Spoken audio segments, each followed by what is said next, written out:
a story before sleeping, to make sure you understand that the blue light glasses, pseudo blue light glasses, transparent, sold by 100% of opticians, are ineffective, 100% ineffective, and bad for health. Do we agree? Do you all have that or not? And why are they ineffective? They are ineffective because they do not block the correct range of wavelength. Transparent blue light glasses block below 420 nanometers on the pretext that it is below 450 nanometers that is important for the circadian rhythm, and that below 420 nanometers it is very energetic, so it must absolutely be blocked, regardless of when we are exposed to light. And so they are ineffective. Why? Because by blocking below 420 nanometers, it does not block the wavelength of all the LEDs and fluorescent lamps that are on today, after sunset, which emit the peak of blue light at 450, 460 and 470 nanometers, rather 460 and 470 nanometers, and harmful to health, because below 420 nanometers, many things happen due to the penetration of light into our eyes. So definitely do not wear them during the day. We will do a little demonstration, but before that I would like to tell you that the big problem is the peak of blue light.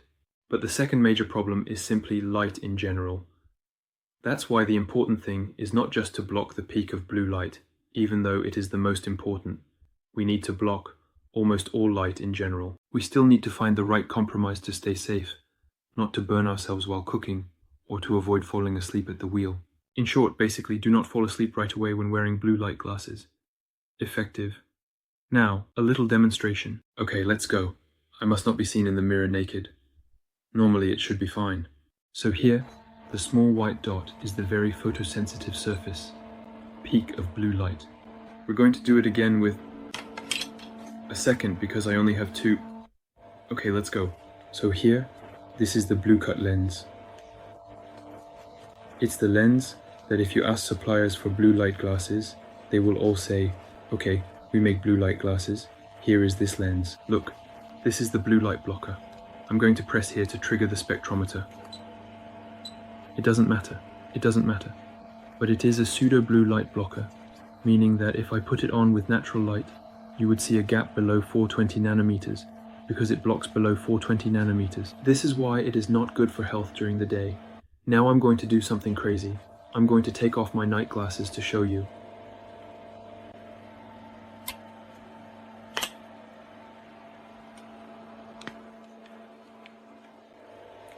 Here it is.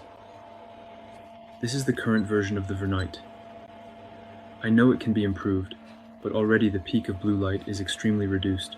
Here, just to make sure you see everything, actually, I'm just going to show you that it's really at 450, 460 nanometers. Do you see the peak? 1 second, 300 kilometers. See the peak, and everything, and everything.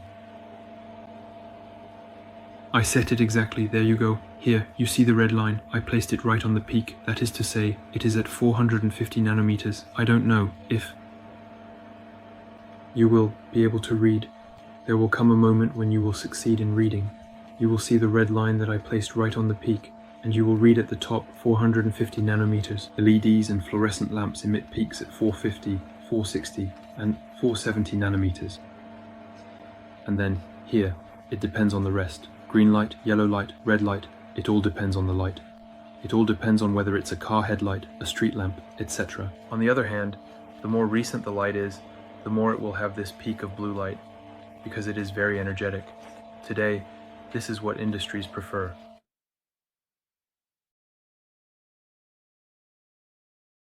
Because it is indeed reminded that the lights of today are not made by doctors, people who care about your health, but by engineers who are very good people, very good engineers, and who think in terms of energy costs.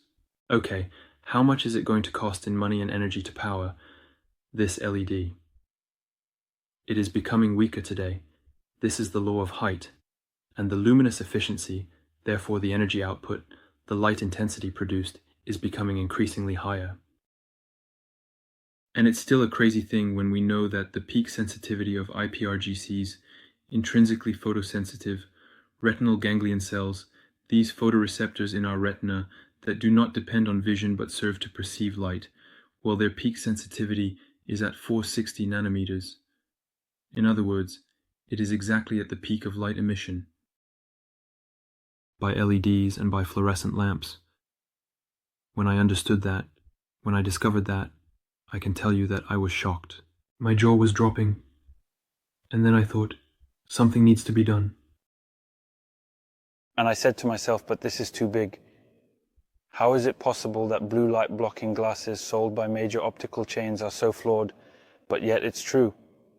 It's flawed.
Subtitling.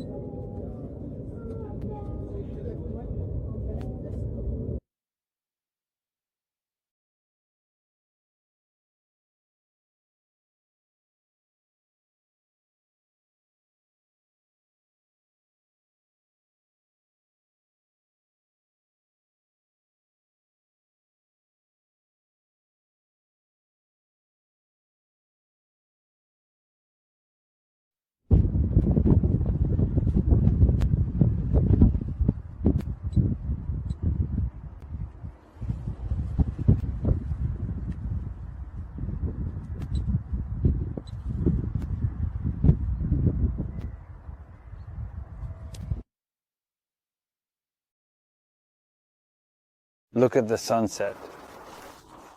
A maximum of red and infrared. It's impressive. And look, I'm just going to move a little bit and we will show the blue sky.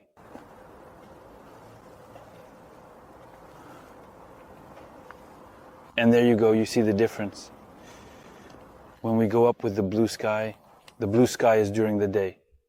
The blue sky activates cortisol, telling us, okay, it's daytime. We need to be active, guys. The red sky in the evening makes our mitochondria work and function. The red sky in the evening transmits the energy that is the spark of life. Literally, it allows our mitochondria to produce ATP to generate energy. It is this red that is blocked by windows. It is this red that we absolutely do not have when we are indoors. It is this beautiful red that makes people love sunrises and breathtaking sunsets. We need that red light at the beginning and the end of our day. We need that blue light during the day. And we especially do not need, as I will show you in this detailed explanation, the bright and glaring light emitted from this screen after the sun has set and darkness has fallen. This kind of light can disrupt our natural sleep patterns and affect our overall health and well-being. Because after sunset, our body, our mitochondria, need melatonin to repair themselves. Melatonin is only present when there is complete darkness, not when there is artificial light. And this light, in fact, when our body is awake, while it is under this artificial light after sunset, it is awake, and it actually expects to have, not this spectrum, it expects to have, when it is awake, it expects to have this entire spectrum. Here are 2 minutes and 30 seconds to explain why natural light is so much more beneficial, while you can see that visible light is also present, because what you cannot see are the ultraviolet rays on this side and the infrared rays on that side. But how different is light? And how much does the human being think they can reproduce it when they really cannot? As a result, it is normal to be dysfunctional when indoors.